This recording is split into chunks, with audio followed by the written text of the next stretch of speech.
Hey everyone, this is Where the Unknown, starting Rus R and with my not so special co-host, Rus R Russell here.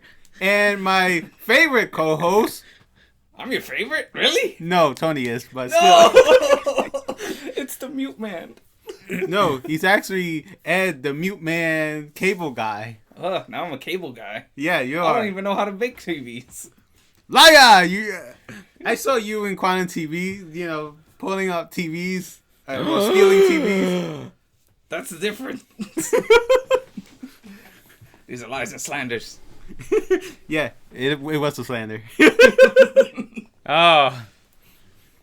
So, guys, today we're going to do an ASMR segment. I'm just kidding. Oh, no. My ears. Hey, what's up? This is Rus R, and this is an ASMR segment. Today, I'm going to say this. Lickly lick. Okay, how is this a trigger? I do not understand. Hey, mute man, are you triggered? A little. Are you trigger as in like the ASMR turn trigger, or trigger as in you're mad at me? No, my tongue just got burnt by coffee. Well, you heard that, folks. Not trying to laugh at you, MSR. Breaking news. The mute man tongue is broken. How am I ever going to complete my career? Right? Hey, you guys want to hear a joke? Sure. Yeah, sure. Why did Tony walk across the road? To get those bills. To get a skateboard. Wrong. It's because there was a massage place across this street.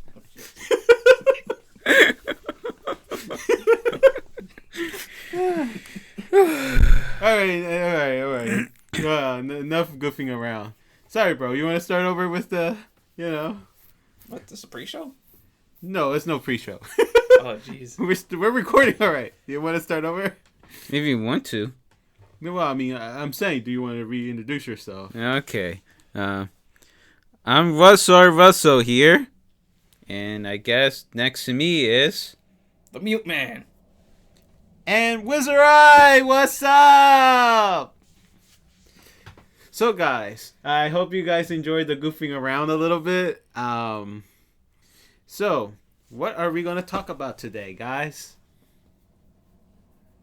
Dun, dun, dun. You put me out on the spot because I have stuff, but that's questionable stuff. Ooh, those DVDs, let me guess, huh? No. Of the cooking show, right? Just people in general, I guess. Yeah. Cindy Lou, make that pie. Oh, wow. That's funny. So, any of you guys are gonna go to too many games this summer? Probably, yeah. I wouldn't mind going. Oh, that's cool. I'm going. All 3 days, or just one of the days? Maybe 2. 2. Wait, I forget where's that at. All the way in Food. Philadelphia, I think. Food. Yeah. Wait, where? Near the transit or in Oaks? You drive us with that twice, actually. Then it's Oaks. Oaks, okay. Oh, then we're getting barbecue. Okay. I love the barbecue. I know Tony's gonna go one of those days. I seen just the one day though, but I want to see if I could get Just John, to come at least the weekends. One of the 2 weekends. Mm-hmm. I remember last time I went, and not last year, the 2 years before. It was just me on that Friday with my dad. Mm-hmm. And then the next day was I think it was me and Tony, and then Sunday was just me and you. Really? Was it? I know I went one of the days, but yeah, I kind of forget. Yeah, it was like me and you. And then 4 years before, it was me and bro all 3 days, but the last day you came with us. Ah. Yeah, so you were there twice. I remember. And I gotta remember to bring a backpack. No. Instead of keep buying a backpack. Yeah, right. Actually, didn't I give you a backpack, or was that a different For place? the comics. Oh, the comics. Okay. Yeah. But other than that, it was just I got a PlayStation backpack from there 1 year. Oh, cool. And you never used it, let me guess. Nope. Yeah, that's the story of his life. Free gifts and never used it. No, I paid for that one. Like I said, free gifts and never used it. Oh, wow. You're trying to be in denial. Denial. No. You know who's in denial? Who? DarkSydePhil. For what? Oh. You know, that his career is going up. Though, to be realistic, I think he's going downward. And he's always on denial. Because he contradicts himself. What? Oh yeah, like one moment. No, in the interview with side scrollers, he claims he is not successful. You know, who said I was successful? But then the next moment, to get angry at his detractors. Oh, look at me! I'm more successful. I'm the one with the YouTube channel. Me, Yeah. So it's weird. I mean, I think what's hurting DSP Gaming is DSP React because he's spinning his two audience. Down the middle. Yeah, like I know he was trying to do it originally. He was hoping to double dip. You know, hopefully like his audience will also pay extra for those React channel. But what it did is, you know, whoever was subscribed to him Yeah. moved over to his second YouTube channel and just exclusively watching that. He was hoping that, I guess he thought that maybe one or Some two. of them might come over. Yeah, no. He was hoping all of them to come over and just, you know. Back and forth between the two. Yeah, but that's not usually the case always. You always. I mean, not all your fans usually can't do crossover, and sometimes if you're doing something good in one field, and you especially can't really expect it to. especially for a super fan, you know, like they can only do so much. Yeah, right. It's not like they have like a endless money supplies. Yeah. Plus, they had to pay their own, you know, subscription elsewhere too. It's not like they could, you know, spend extra. Unless, of course, you're rich and that is not a problem. But those with, like, I guess, minimum wage might, you know, like, do I want to spend extra here too? Or should I just cut out this subscription and just move over there? You know what I mean? Yeah. I mean, some people do, which is shocking. Yeah. Like, but that's only for certain, you know, those OnlyFan things or super fan things. Yeah. Not well. Besides Phil, there's a few others. Yeah. Can't name them because they're not the Trinity. But you understand that yes, there are others that do more. Yeah, and I heard recently that he's going to cut out the long reaction because he claims they're not making any money. You know, those like 1 hour or 2 hour reaction specials. That, you know, accordingly, he claims that's like one of the perks for memberships is those long. We'll split them up. You can make probably more profit off of them being split into two segments. He does actually, and there is some complaints that they rather see it like the whole thing. Or One shot. Yeah, one shot rather than wait for part 1, then part 2, then part 3. I mean, what he could do maybe is the day after release the other two parts, like first stage part 1, second stage part 2. Yeah. In that they'll still be there, but they'll be in the week instead of just like, oh wait, I'll wait a week and then another week. And I think if you're a membership, you get to see it like early and the full thing. If you're not. You just have to wait for those videos to like, upload. And I don't know if they're consistent or not, but if they're consistent, I kind of see it being okay. You know what I mean? Like if let's say, if you split the part 1, let's say he does his live reaction on Sunday, split it up. Let's say part 1 on Monday, then Wednesday, part 2, part 3 Friday, and repeat. You know what I mean? Yeah. But. I don't know.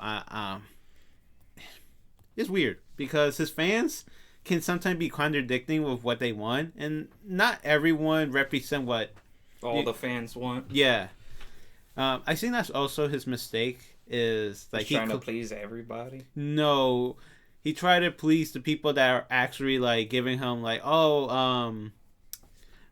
positive reviews.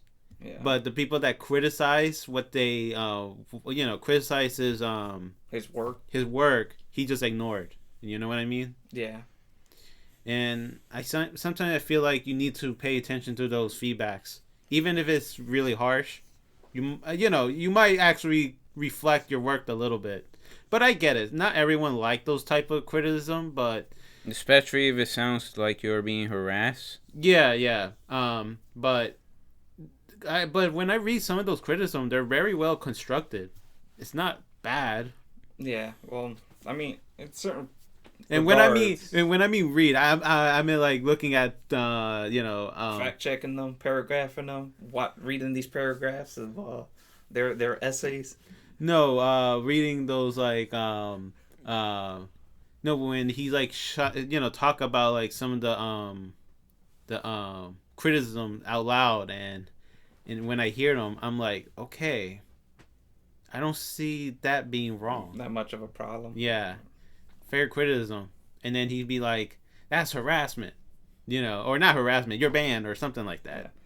I mean, also, if he's asking for stuff like that, he should already expect it. Yes, he might get stuff he's not gonna like. Yeah. But, I mean, it's just how it is, I'd say. I mean, in a way, I guess some people like him, they like their, the pride in what they do. Yeah. Like, they like it a certain way and just don't want to change it. Yeah. They feel it's alright how it is. Yeah. It's just sometimes it frustrates me a little bit just to hear this guy like be angry at his audience and then sometimes contradict his statement. Oh, I remember that one moment. He called them lazy. You guys are lazy for not donating. And when, he was called out, he went like saying, it's out of context what I'm saying. You gotta see a whole months of content. Yeah, okay. Sure. I feel like when it's like that, if you're essentially going off of ad revenue and then trying to ask people for like, Patreon, and it's almost essentially you're saying content, nothing warranting that extra stuff. Yeah. That seems like double dipping to me, and you don't really need that extra. Agree. Or like when they ask for those that coffee a day thing, yeah, which is essentially them trying to get cash, but they're getting ad revenue. In some regards, I see that as more double dipping. Yeah. When you're essentially YouTube's paying you for your subscribers already. Yeah. Mm-hmm. I mean, I guess it's to try to circumvent YouTube because depending your streaming service, you could potentially have to pay a percentage of what you're getting, donated. Yeah, I believe 30%. So, yeah. I mean, I'm not too entirely sure if it's 30%, but yeah, you do have to give out some feed. Because I know Twitch, if you do it for them, that's essentially part of it goes to Twitch as itself. Yeah. And then the other half goes to you.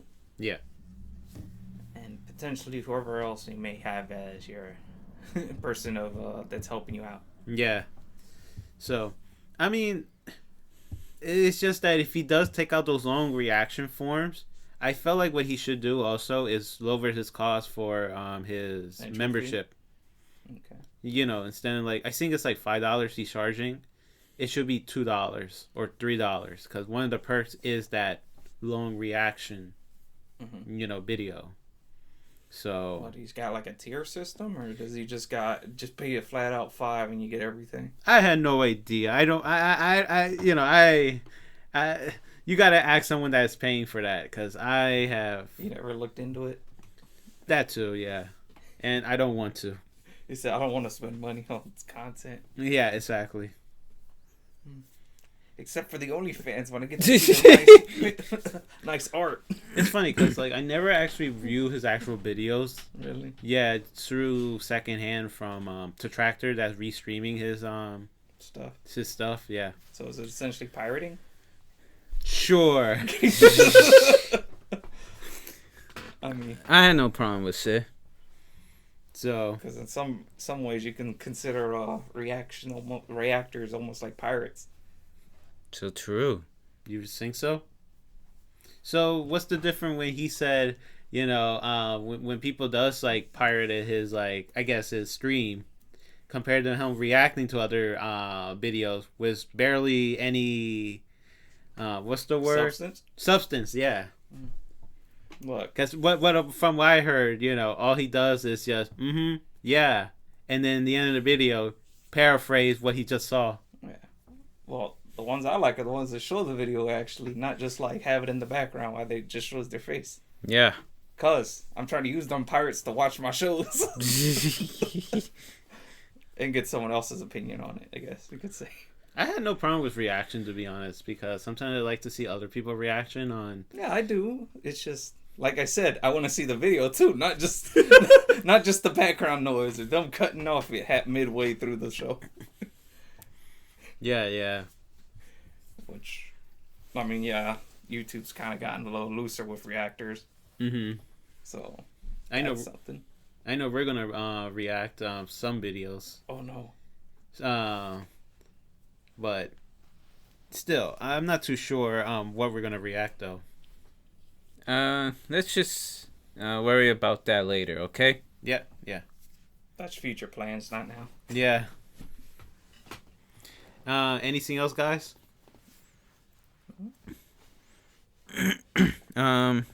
What makes something entertaining, or at least what you found it funny? You know? Well, I don't know. That's a good question. That's subjective. Yeah, that's very objective.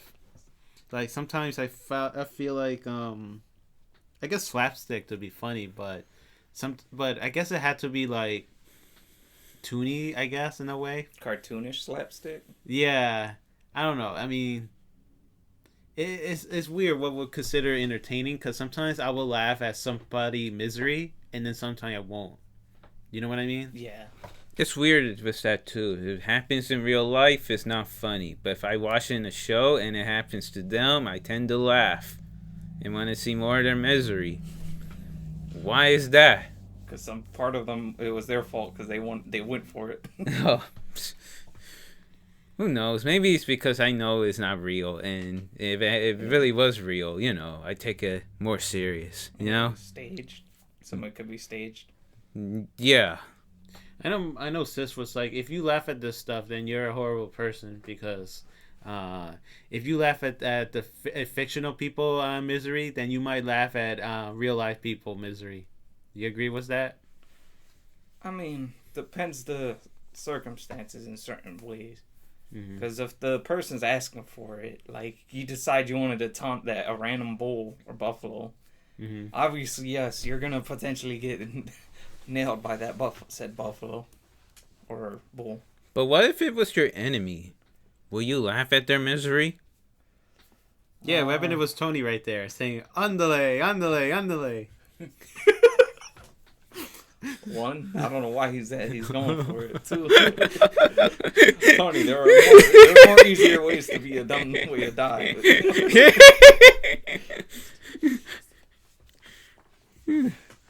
Sorry, continue, man. I mean, like, what happened if it was your enemy, though? And how is Tony my enemy? Oh, so you do got enemies? I mean, I think everyone has their enemies. Yeah, you, bro. The mailman. Oh, really? The tax collector. I saw it was your rival cable guy. Oh, him too. Oh, definitely him. Right? What's his name again? Oh. I lost track of his name. Yeah, me too. Because there's a lot of cable guys. Right? My arch nemesis is made up. The evil mechanical snow robot, Showman. Ah, I see. So, the one that you did the video on before, right? Yeah. I see. Can you, I know what's Tony arch enemy. It's not you, Ed. Tax collectors. Yes! How do you know? Because he loves his money. He Yeah. doesn't like giving it away. I said you were going to say his uncle. Well, I said arch enemy. Yeah. That's more like his fly in the wall. I was going to say nemesis, but okay.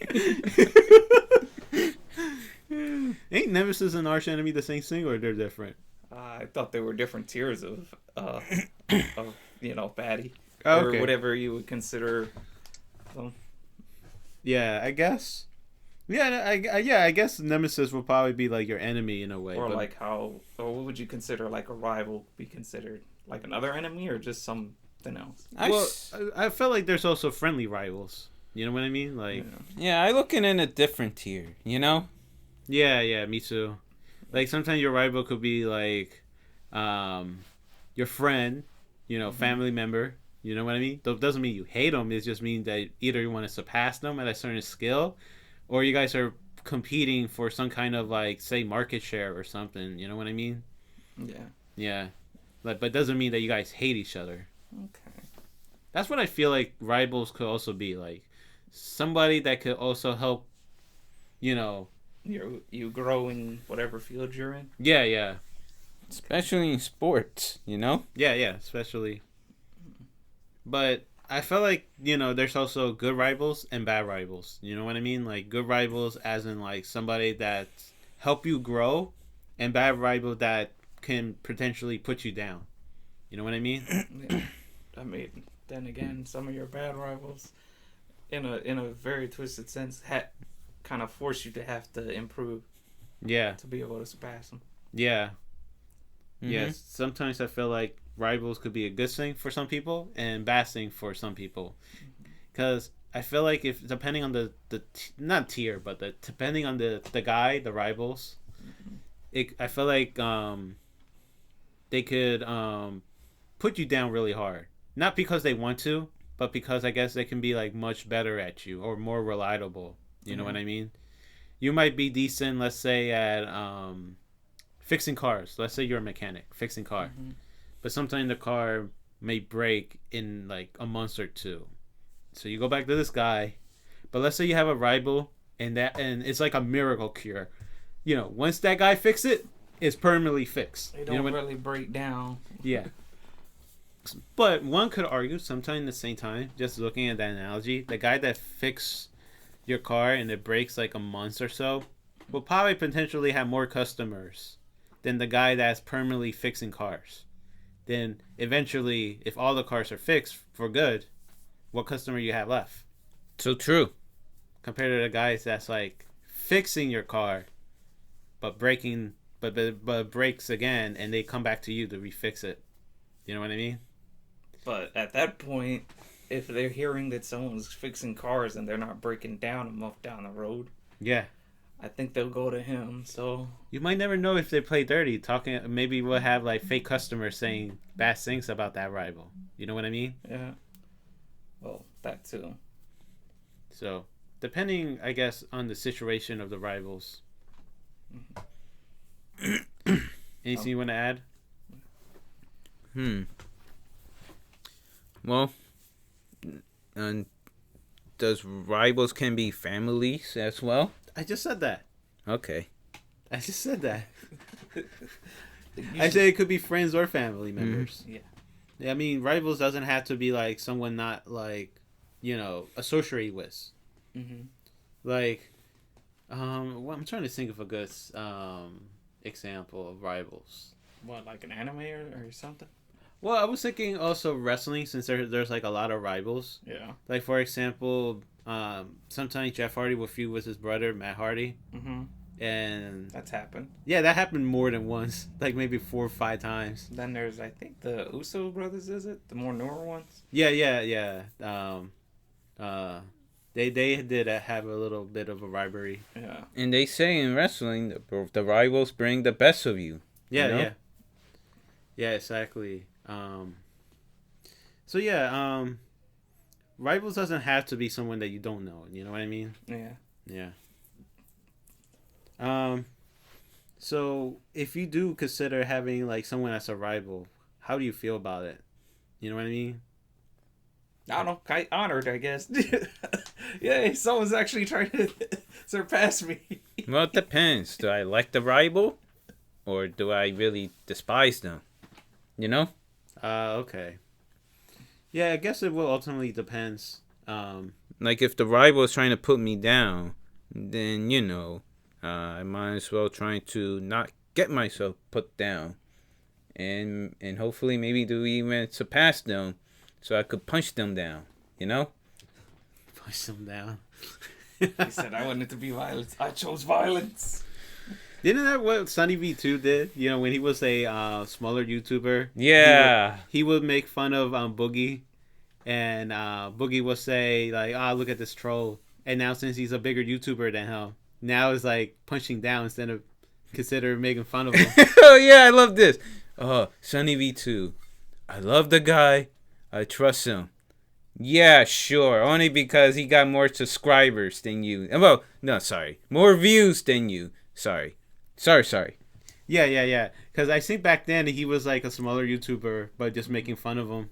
And now since he's like, he have more views than that guy, he's like all of a sudden, oh, I hate you. Now I love you. You know what I mean? Like, yeah. So Because he's worried that all the hate train essentially of his subscribers would just flood in and start throwing verbal abuse at him. I thought you were gonna say tomato, but yeah, that too. Those two. Yeah. Oh, tomato sauce. No, it's weird because this is how I remember a little origin story. How I got into the detractor community was through Sunny V2 video, and DarkSydePhil. You know, that little image with the Holy Trinity. Yeah, of F streamers. Yeah, that's how I got into those three. Oh, and I thought it was supposed to be hero origins.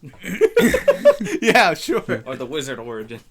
Though I do feel like Sunny V2 now is more generic. He's a sellout.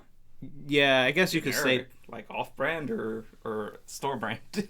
more store brand, I guess. Not because like back then he made a video making fun of commentary channels, talking about they all sound the same, they all sound informative. They don't show their face. They use an avatar icon. Well, some people also prefer that because there was one of those I guess you could say VTubers or avatar people who actually showed their face, and it's like her subscribers essentially said, "No, we want the avatar back." Oh no, don't get me wrong, I love VTubers, but Sunny V2, you know, back then would show his face. Now he became a guy with an avatar on screen. Yeah. Sound very informative. Because like he had personality when he started off. Now he sound more professional.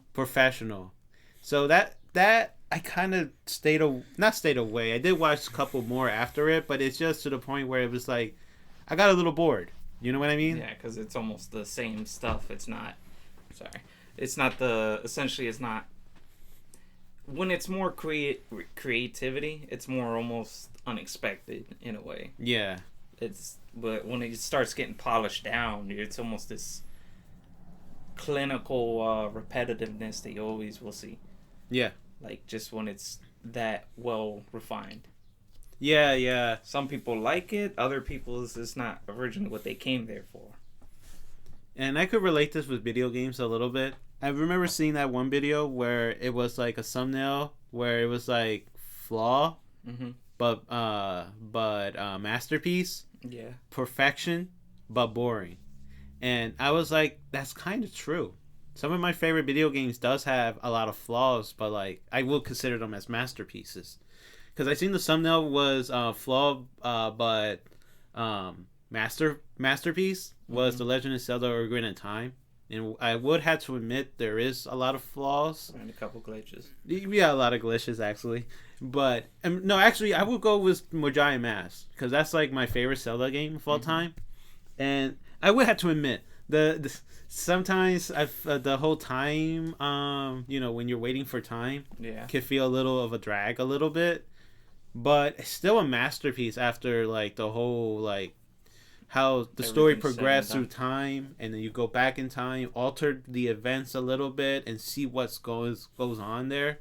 It's still, for me, it's a masterpiece. I wouldn't mind waiting for the time, to pass. Yeah. Like for example, the whole Romani Ranch. That I had to, I guess, multitask other parts of the game, but then I had to remember to come back at this like. I think it was like 11 o'clock p.m. or 12 o'clock p.m. I forgot. But, go back around there, fight the aliens or ghosts, and then save the ranch. And, there's more story. But if you don't save the ranch, then an alternate, like, time or events what happened from there. But Yeah. I always love that type of, uniqueness. But it's so flawed though in the same time with the saving, because when you save, you start off from day one again, and you lose all the like ammos, like the bombs, arrows. It go back to 0. So you had to regrind that again, and you're wasting more time. But I mean, I get the flaw there, but it's still my favorite Zelda game because like It has Iron Man on all the time. yeah. There's no saves coming. You're either making it or you're not. Yeah. But I get it. Sometimes I feel like it goes with movies too or TV shows. Sometimes like the most flaw could be sometimes the masterpiece. Yeah. Because sometimes I feel like if a show or video game is too perfect, it might bore me a little bit. Because I'm not gonna lie, when I might be in the majority in this one, but I do think The Legend of Zelda: Breath of the Wild for me is overrated. Because I feel like some part of the game seems to, and I like the story and everything, but I felt like the gameplay felt too dry. Yeah, because then because like I'm like riding around and there's like no enemies. Sometimes it's like empty Just landscape, wide open space. Yeah, wide open Okay, space. it's almost like 76 had. Yeah, Fallout 76 had, and that was essentially you had to walk everywhere. and I wasn't a big fan of the stamina climbing from The Legend of Zelda: Skyward Sword. Yeah, I hate that. And that was there, and it's just so many times where I fall down the cliffs. Because you ran out of Stamina, yeah. And I'm like, ugh, and I don't have any extra food that that have the stamina to rise up. So, not that I'm saying it's a bad game. I feel like there's some parts in the game that's really good. I really do enjoy the whole Sora the main story. Yeah. That was like my favorite part of the game.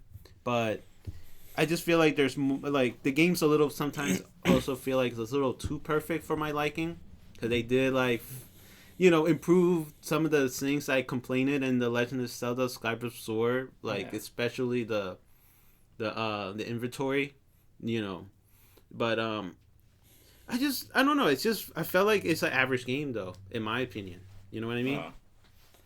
Like, I mean, some people would consider it a masterpiece. I guess that might be their first open world game. But for me, I think it's an okay game. I mean, most of your games can be considered masterpieces in some people's eyes. It's just some are just better put together than others. Yeah. Because I could say if we're talking like controls, some games are just control way smoother than others. Mm-hmm. Yeah. While others could just be more better polished, or the game was done better. Yeah. Or they had more of a better story they told. Yeah.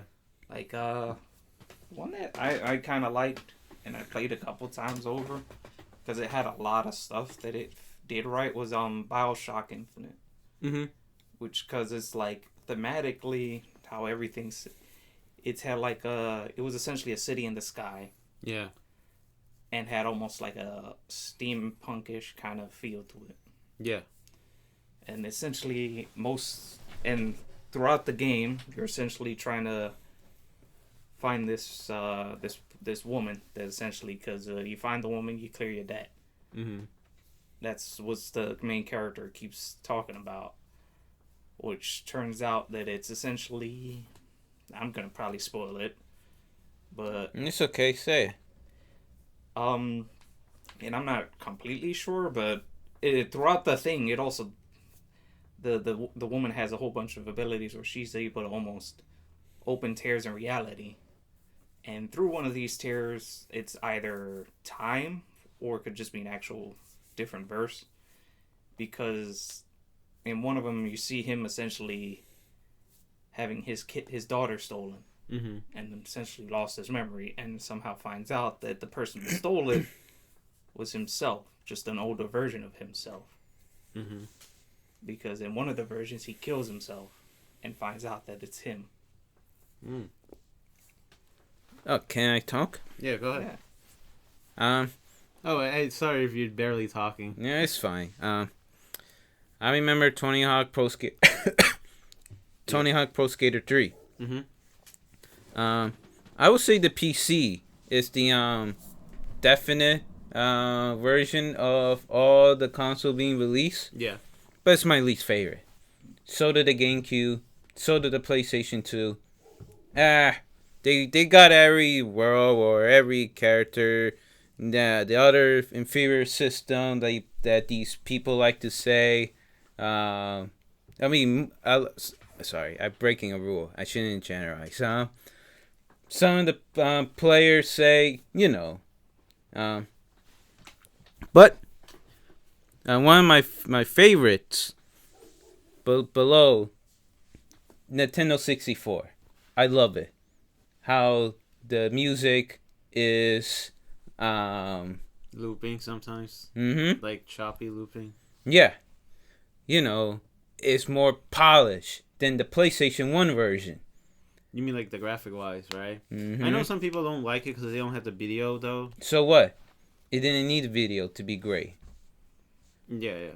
And now below the 64, one of my personal favorites, and I love so much of it, is the Game Boy Advance.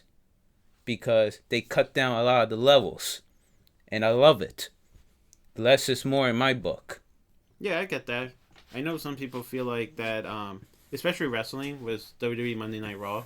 Yeah. Like the 3 hours could be a drag. That they should return to 2 hours. But I sometimes agree there because sometimes less is more. The less you get, the more you want. Mm-hmm. But yeah, and the music is top notch in my book. Just hearing the bit noise. I actually do like the bit ones. Yeah, they're amazing. Yeah.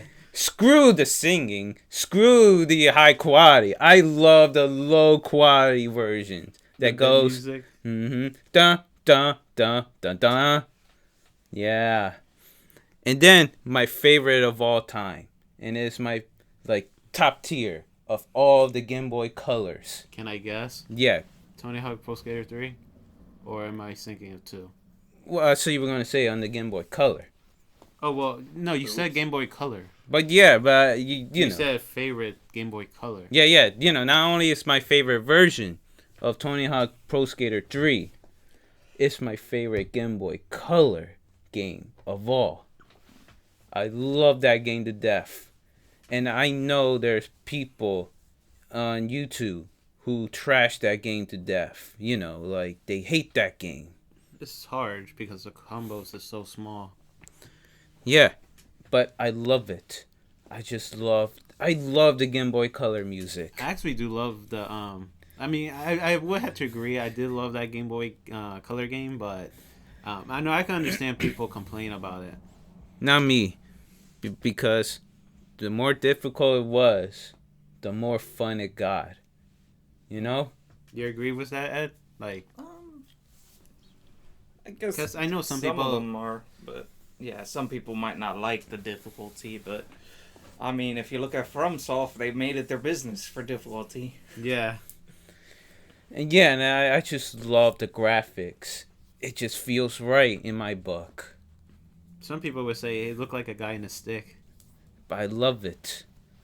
And what makes it so great is that Actually, I'm not gonna lie. I do love the what was it?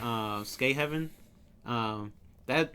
Tony Hawk Pro Skater 2, yeah. Yeah. I do admit I like the graphic and that the bit the 8-bit or 16-bit look to it. Yeah, that's really cool. Mm-hmm. I had to admit that. Though I do like the PlayStation 2 Skate Heaven one. PlayStation 1. Sorry, Skate Heaven one. It really did look pretty cool. Wasn't there like a volcano in the middle or something? Yeah. Yeah.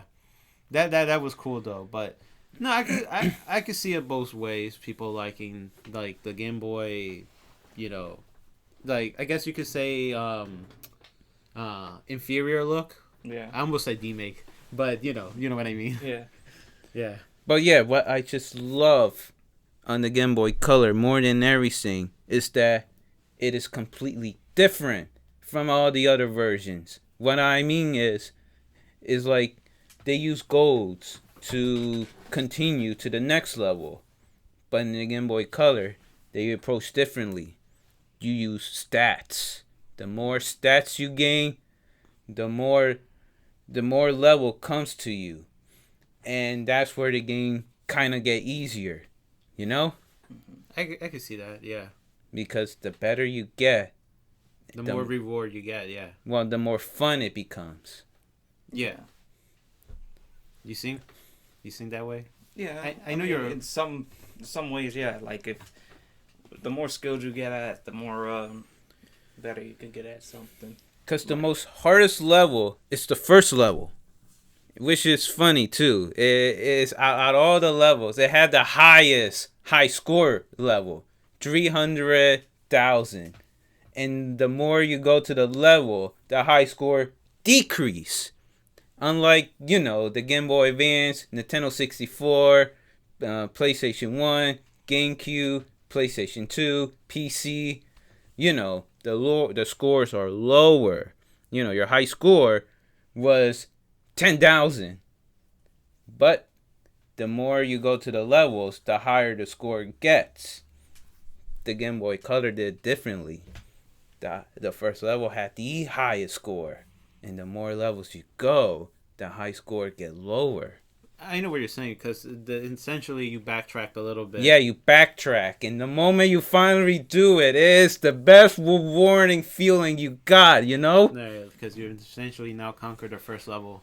Yeah, after trying to, conquer the other levels, you went back. And finally, especially some of the goals you can't even do. No, actually, I get that. It's the same thing with Braid Dungeon. The first dungeon, of course, the first enemy will automatic knock you out because you're too initially weak. Yeah.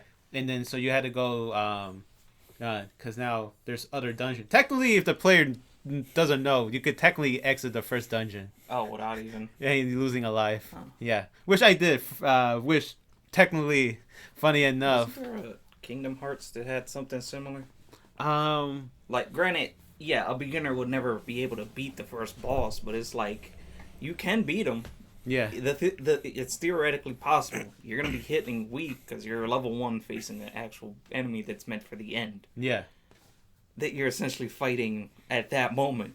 Yeah, yeah. I mean, yeah, they even coded it in like, yes, if you beat him, the character is supposed to save you. Like, you did a good job. How'd you survive? Cheat codes.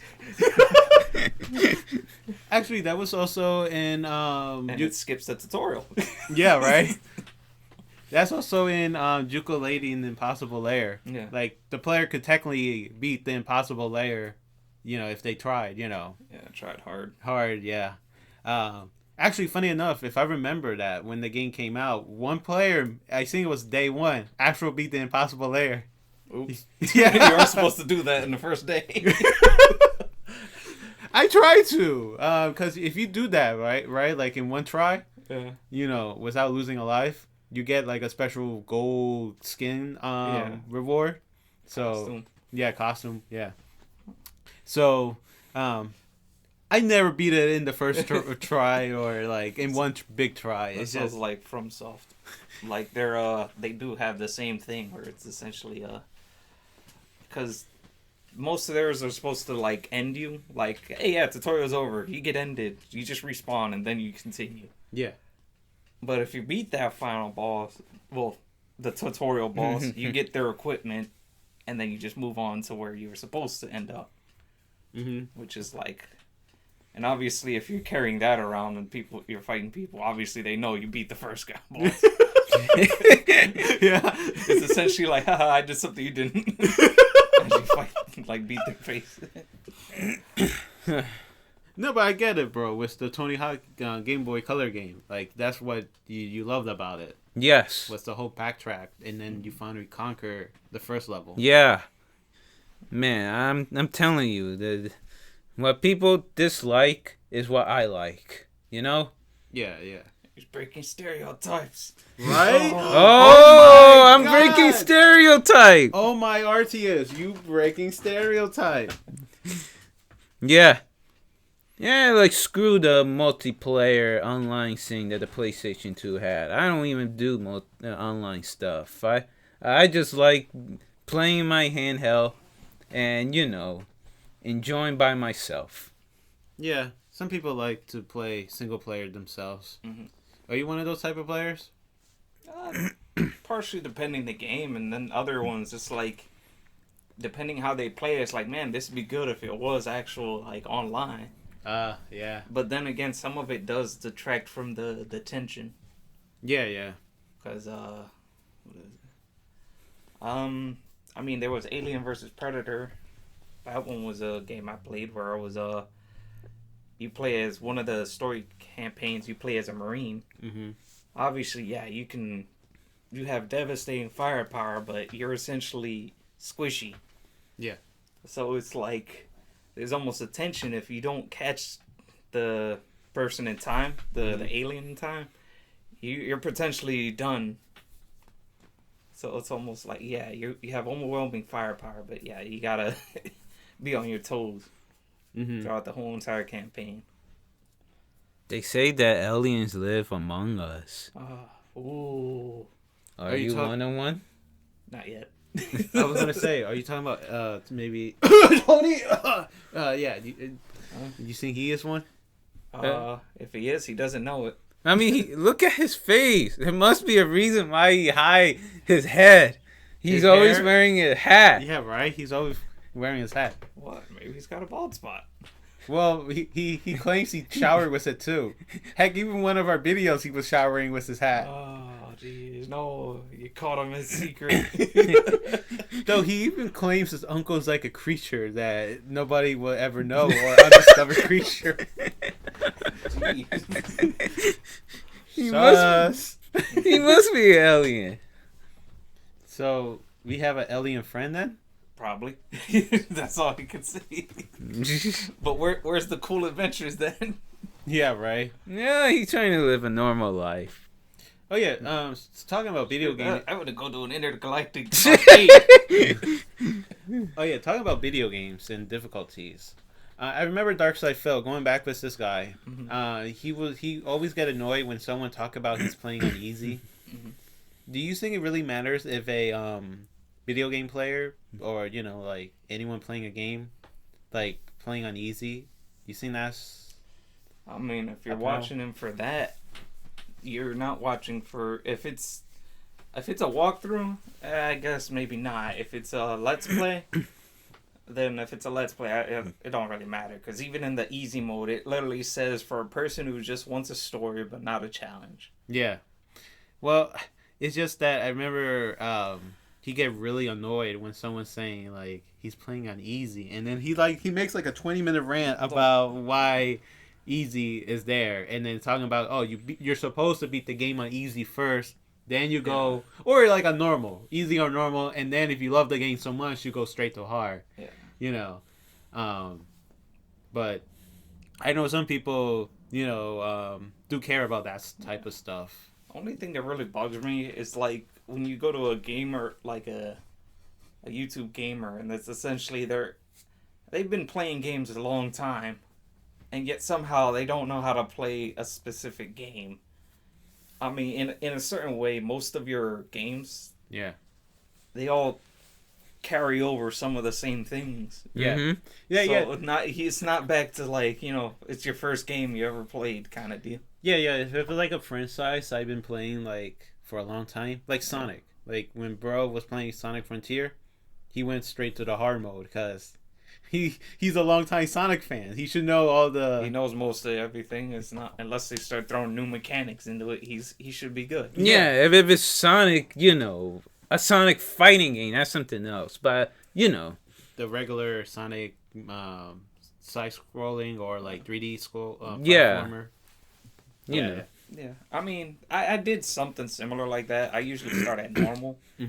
I keep going back to BioShock because that one was a lot of things went well for it. And that's why I kept going up. The only game mode I never got to, because I kind of dropped it before I did, was it had something called 1920. Was its difficult. It had hard and then 1920, which obviously just reduced everything that you got.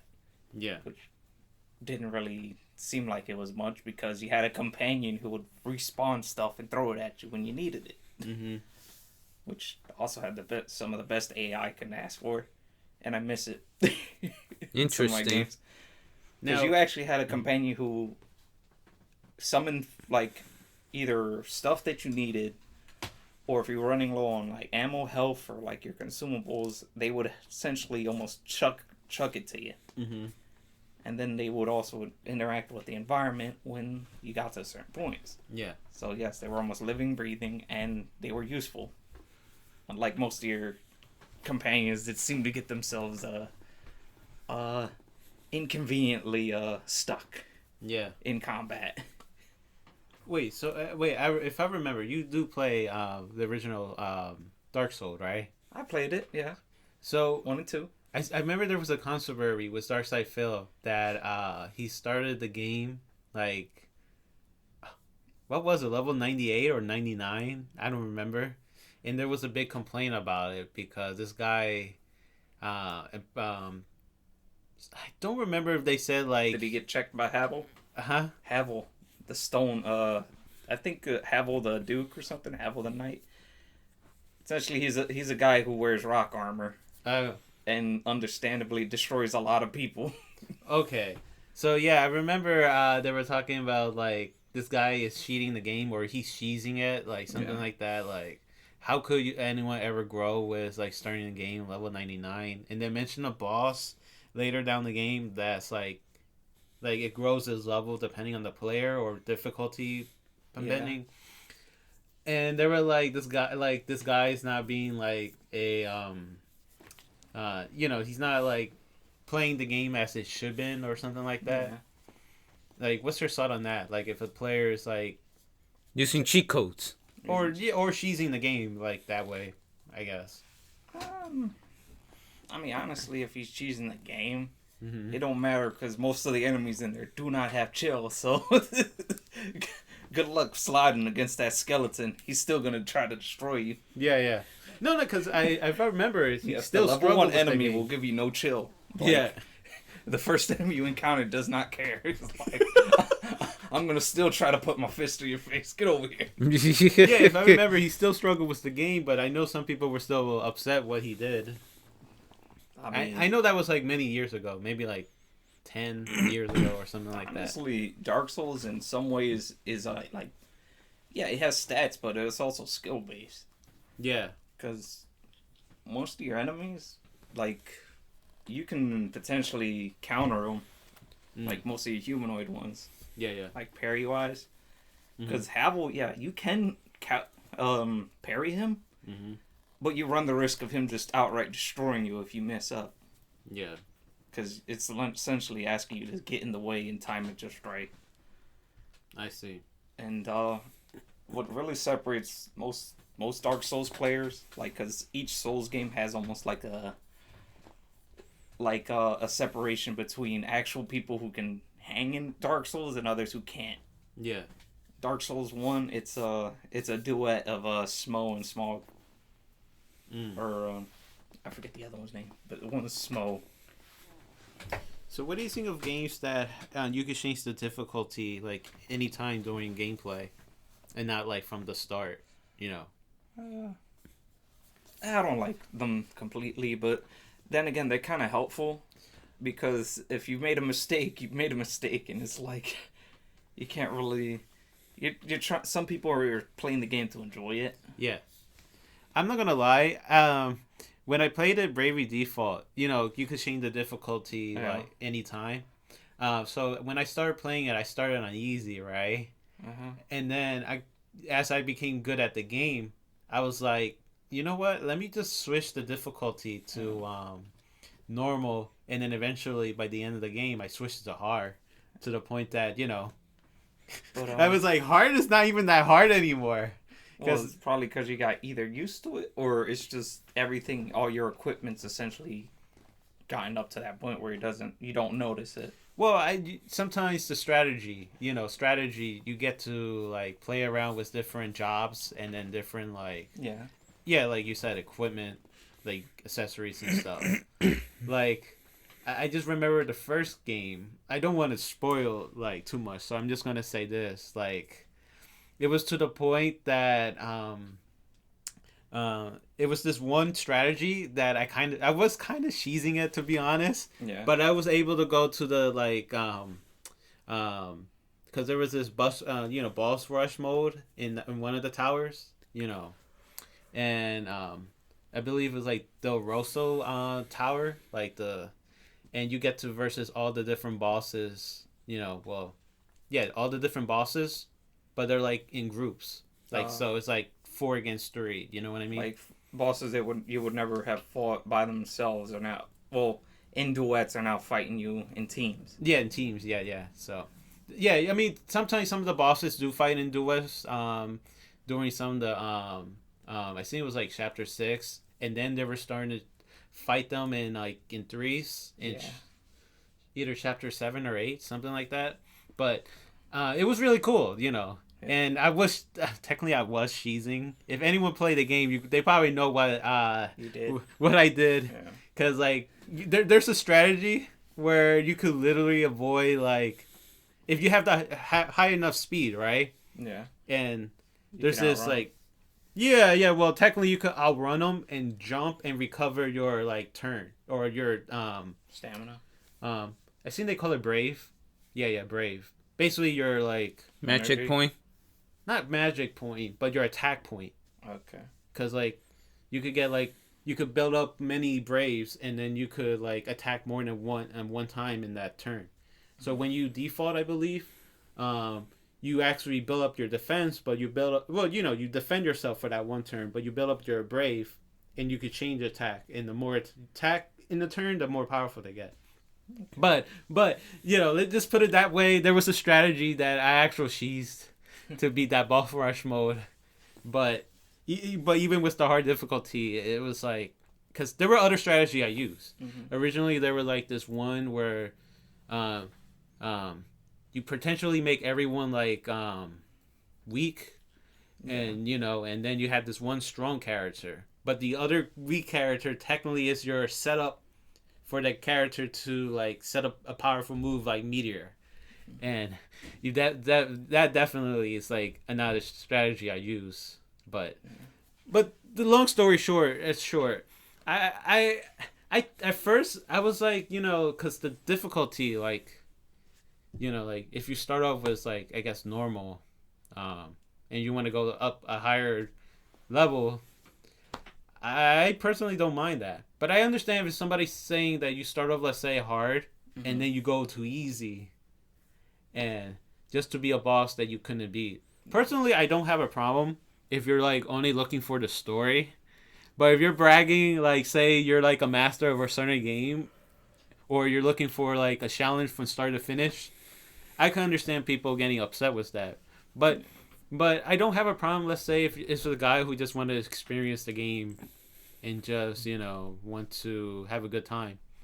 So let's say if they were a long time fan and there's just this one boss they can't beat, I have no problem somebody lowering down the difficulty just to progress. Yeah. Because I did that with Bravery 2nd End Layer. Mm-hmm. There was this boss where he could undo time. And that was a very annoying boss, so I lowered down the difficulty to normal, hard to normal, because it was just that annoying, and also because the game crashed. Serious. So I was like, darn. To try to finish it before it crashed, you lowered it too. Technology, right? Yeah, no, because I think I was about to beat him, and it was it crashed. I was so pissed off. Yeah. So I was like, F it, I'm going to just lower the difficulty. And I was like, thank God there's an option for that. So I just went to normal. And yeah, so it was I'm not going to lie, I personally like that now because those two games made me have the option to switch. And now if people do care about it, I think what a game should do is give the player the option to stay that difficulty for that game file.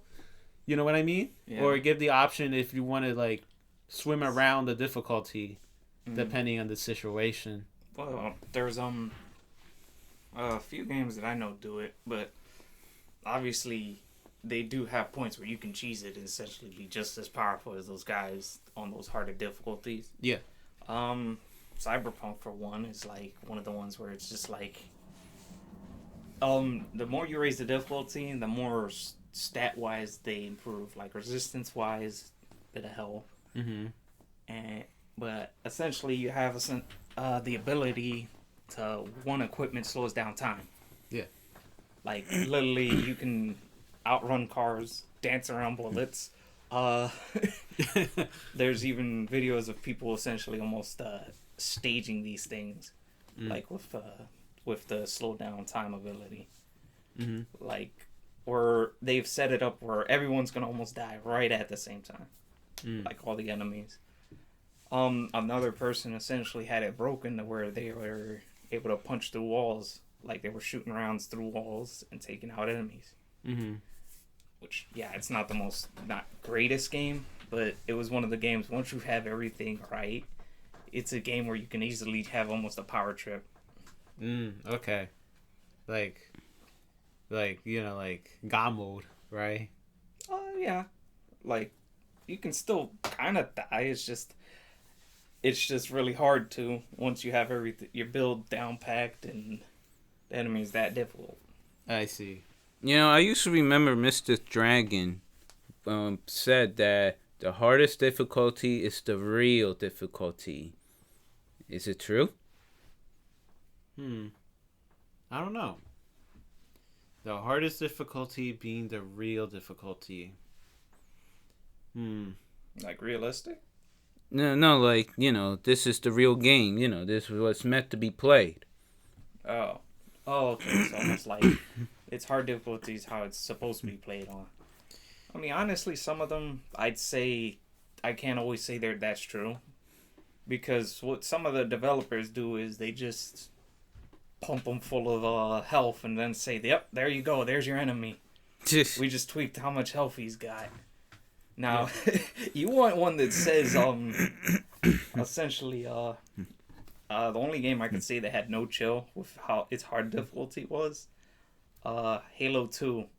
Mm-hmm. When you put it on Legendary, it was literally Legendary because you had to react with, like, reactional speed because the snipers were fast.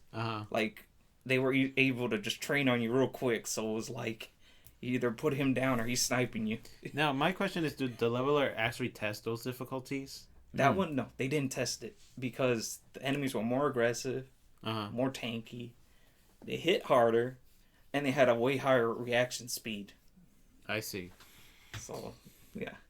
Now, that's one game that literally had the difficulty was literally its own achievement because this was those are legendary campaign right there. But to me, normal difficulty is the real difficulty. You know what? That might be true. I mean, I guess it will ultimately depends where, like, the true ending. Like, let's say some games have, those endings where you have to play it on harder difficulties. Yeah, or, like, a secret ending that, you know, you have to play those difficulties.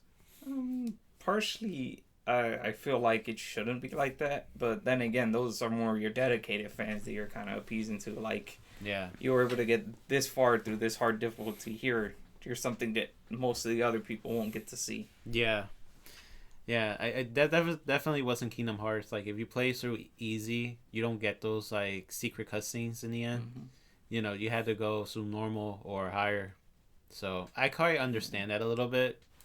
But how would the player know, let's say, if they don't have, like, the internet? You know what I mean?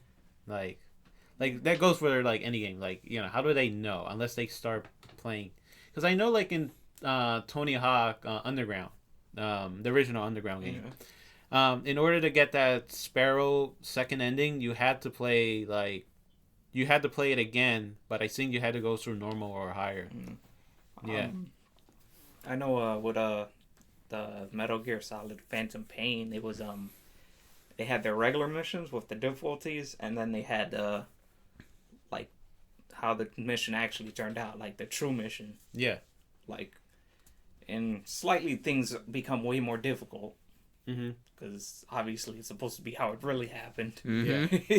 Not the cheese that you were able to pull off throughout the others. I mean, yes, when you have waifu poster on your box and you essentially come up to a guy and he's just like, what do I do, sir? Starts questioning his commanding officer like, yo, what? I don't know why this is here. Oh, that sailor girl, she's looking great. Yeah. Now, do you see those joke endings in some games? Do you think that could be canon to some people? Maybe. Because I know if you like when I was playing Echelon Tier of the Earth, it's a you get rewarded for the joke ending. If I think when you like, no, I don't think they reward you. They just give you like a one of those like hints to tell you what to do for other achievements. I think it was. Oh. But if you like go through the beginning of the game and you go back the tunnel, they give you a ending number 1, where the knight basically like chicken out and then later regret and died and their friend dies in the tower. So that was a little funny and dark. Ending or like a bad ending? Well, I kind of it's like a little silly, by the way. Like the way that guy all of a sudden he cowered down. You see his helmet there, regretting. Like I don't know.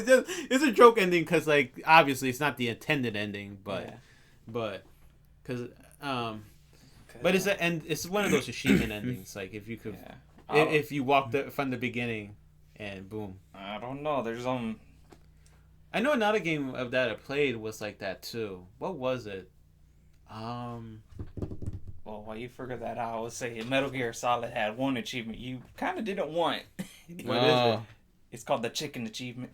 The chicken is Yeah. shaving. Oh, you turn to a chicken. No, essentially, if you died a few times or failed something too many times, it gives you the option to lower the difficulty, right? Yes.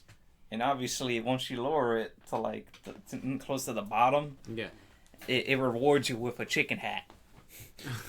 This chicken hat essentially gives you invisibility. Like enemies don't see you anymore. Yeah, yeah. So you can run around as much as you want. The enemies won't aggro to you. Wow. It's like Yeah, there's some games like you that. get no gamer score, but it's essentially one of those. Yeah. It is an achievement. What do you think about that? Where the game kind of helps you out with like if you die too much, the game helps you out about that. Do you think that's a good thing or a bad thing? I mean, in certain ways it can, but then it gets annoying because certain times you die in games, they were in a way preventable. Like you just messed up something, and it's just like I would normally not die to that. So because I know I can't accept how it's just saying, "Hey, we noticed you died. Here, we're trying to make it easier for you." Yeah. It's like, no, leave me alone. I'm fine. I know, like in some games, like New Super Mario Brothers, they give you like this invisibility power up where you could essentially fly higher, and it's like very broken power up, but that's mostly happens when you like die too many times Or failing too much. Yeah, failing a segment too much, and I tried to avoid that. Except for that one level in Super Mario 3D World where it was like Feel shame. You feel dirty. Well, no, because I was just trying to collect every collectibles, and I remember it's just that one collectible was just hard. So I was like, "F it, just give me the the invisibility power up." I know Sonic Lost World, they for them they just skip a segment, so like if you die a certain segment, they just skip it for you. Which technically I kind of dislike because then I kind of miss. I feel like they should give you the option, like, you've been dying here. Yeah. Do you want to skip this or do you want to continue doing? It didn't ask for that, was it? Or am I thinking? I think it was Sonic Lost World where it's just. Yeah, it's just an item that they let you skip the part. Oh, okay. That's all I could remember. Because certain games they'll either. Depending if you have an actual save file of it previously, some games will either give you the option to skip it because it's not really, you don't really need to do it. Yeah. Or certain things where it's like, it's not really, it's just a side segment. You don't really have to, do you want to skip it? Yeah. And could be controversial and then they give you the option to skip it. And for those that want an unknown example, like Tony, he probably love like unknown game. Fair Room, where like if the player died too many times, they will ask if you want to go on easy, and then you just either pick yes or no. I'll be honest. I don't know what stats like, so I can't really say much about that game But I know the option was there because I had that happen. You know, where I died too many times on the final boss, and yeah. So I mean, I won't say the game, but I'll say the mission it was called. well, it was the final boss. No, Literally. I was talking about the one I'm talking about. Oh, where okay. It's kind of considered controversy, and they just decided, you can skip it if you want. Okay. Yeah, No I Russian. mean, I had no problem if a game asks you for that option. You know what I mean? Yeah. But yeah, no. Going back with the joke ending. Yeah, I remember Ashelon Tear of the Earth. The only reason why I discovered that was because I think I did the whole Beast, unlocked like the Beast book, and they told like like it break like the achievement thing breaks like the glass break, and then the first achievement out there was the secret ending 1. To see how stats like, I believe. I think I might be mistaken for a different game. I don't think there's no reward for that. It just helps you to crack the other secret achievement, so one would know what to do to do them. Do them, yeah. Yeah, because I think I got the Beast book, and that's how I discovered there was a Second ending. Well, I guess ending number 1, so the first ending. But yeah. So, but. I just think it's funny, by the way, that sometimes there's joke endings. Yeah. Because sometimes I kind of wish that was the canon ending, secretly. Can you imagine movies? There's this like something like that where you got 5 different endings. Go pick the ending you like. Oh, you mean like one of those like I know Netflix used to have one of those, or no, but they probably still do. Because I know there was like one with the Undertaker, like the Halloween special movie. Oh, it's with New the Day. New Day, yeah, where you could choose what they do next. And I never watched it, but I heard a review from Sonomonster, and I believe there's one where they just don't go to the mansion at all and just enjoy their day. There, that's the good ending. Yeah. That's the good ending. Realistically, why would you want to go to a dangerous adventure? I think they wanted to visit the Undertaker, and that was his mansion. Oh, jeez. I'm trying to remember. Another one that had it was I never played it, but I heard it. Dragon's Dogma.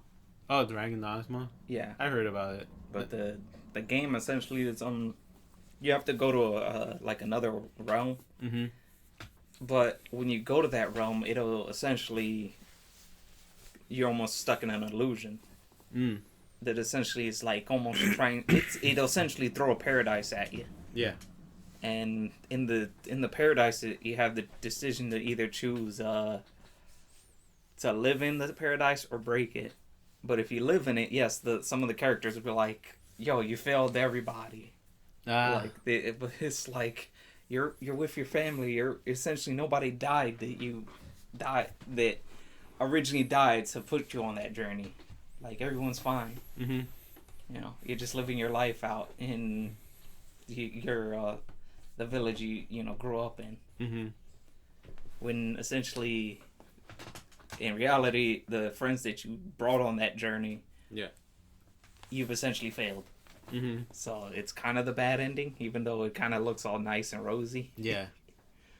Now, what do you think about like when if one is a completist, they have to like die a lot for that either achievement or those secret items. Because I know some games that I played, sometimes you had to go through that. I know Banjo Tooie on the Xbox, there's like a stop and swap item where you have to die like on the boss, on the boss like what 20 something times, I forgot. And then there's Legend of the Dark Wish episode 2, where if one die a lot, there's like a secret shop called like I think Forbidden something. I never done that though. Never died that many times. Actually, I think when I play that game, I never died at all. So is this like a pity item? Yeah, I guess the chicken in a way is considered a pity item. Yeah. Yeah, it's literally a chicken hat. But what do you think about that? Should it be like a thing where if one wanted to like 100% the game, should they die a lot on purpose for those It's up to you. At that point, you're throwing away your pride.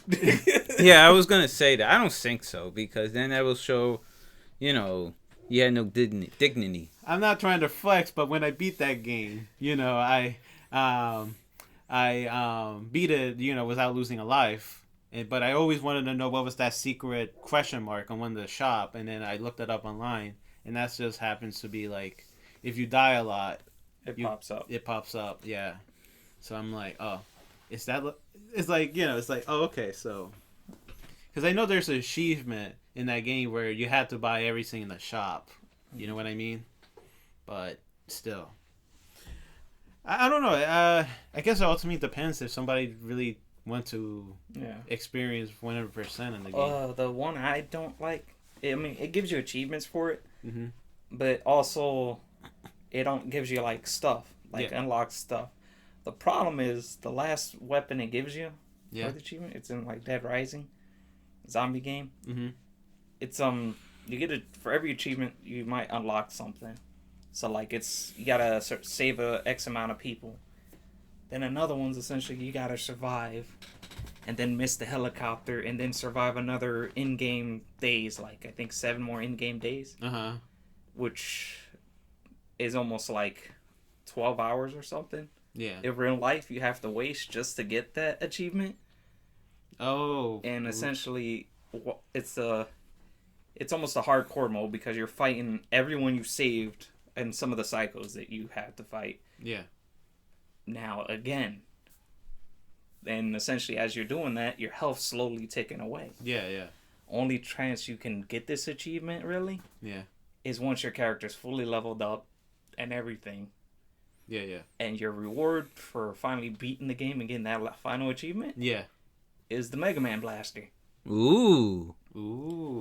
I love Mega Man. But at that point, do you want to really start the game over? Because you've essentially beaten and done everything. It's considered the most powerful weapon you can get in the game. Yeah.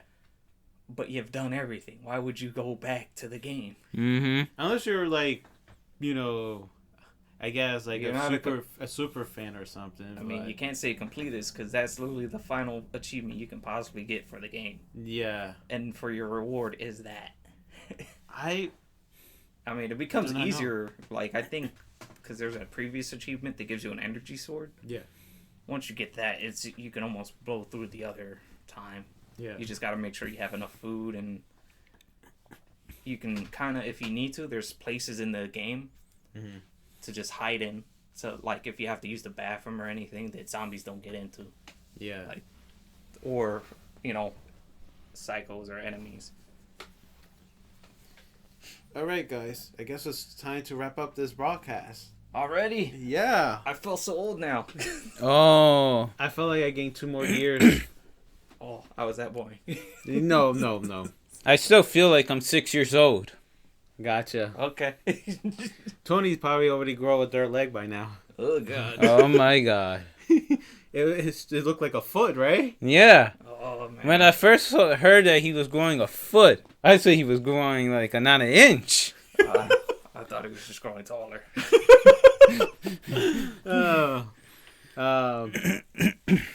Hey, so any final thought or any message to the audience? If you have any question about the show or the characters, or you just want to email us, you can email at wearepressascending@yahoo.com. Also, you could use our Twitter handle at wearepressascending. For me, I just say to anyone that likes playing video games, just enjoy the game, honestly. I feel like it's just sometimes a silly argument for people to get like upset for someone going on easy. But in the same time, I understand those that do complain about it. And sometimes get complained on it when the game kind of like hold your hand on some parts. I don't understand that. But overall, I mean, games are just time killers. You know what I mean? Mm-hmm. Just to pass the time. I would say they're more of a media, but yeah. Yeah. Like a form of entertainment. So everyone's going to enjoy it differently. Agree. Anything for you, Ed, Mute Man, Cable Guy? Edit's Mute Man, Cable Guy. I just prefer the mute man, but we're gonna have to work with that. And I'll just sign off from here. All right, guys. I hope you enjoy. Remember to like and subscribe and share this video. All right, and especially you, Tony. Hit that dislike button. Yeah. All right, guys. Stay positive. Bye. Bye. And stay negative.